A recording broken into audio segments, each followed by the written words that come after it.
Ito yung trade ko kanina sa BTC, nag-scalping ako. So in 10 minutes nakuha ko yung profit ko.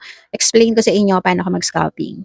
Bali, nasa 5 minutes time frame ako. I'm looking for sell kasi merong supply. Then, ito yung previous low. So, maghihintay ako ng candle na mako-close na yung low. Kung makikita nyo, bumaba na yung price. So, huwag nyong hahabulin. Lagi nyong iintayin na matapos ang candle bago kayo mag-decide ng entry. Okay, form na yung candle and it's a full-bodied candlestick, kaya nag-decide na ako na mag-sell dyan. Ang stop loss ko is dito sa taas. Ang tipi ko is 1:1 lang since scalping yung strategy ko. And sa 5 minutes ako nakakita ng entry. So, hindi na ako naghangad ng higher reward. If sa higher time frame ako nakakita ng level, then I will look for a higher reward. Yung next candle tumaas, so yung iba nag-out na dyan.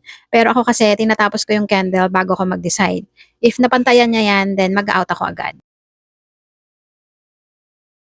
Full-bodied candlestick yung na-form, so mas confident ako na bababa pa siya.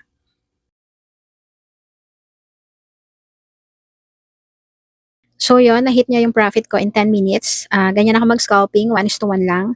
Hindi na ako maghahangat pa ng higher TP. Kung bumaba pa yung price, okay lang, basta nakuha ko na yung profit ko.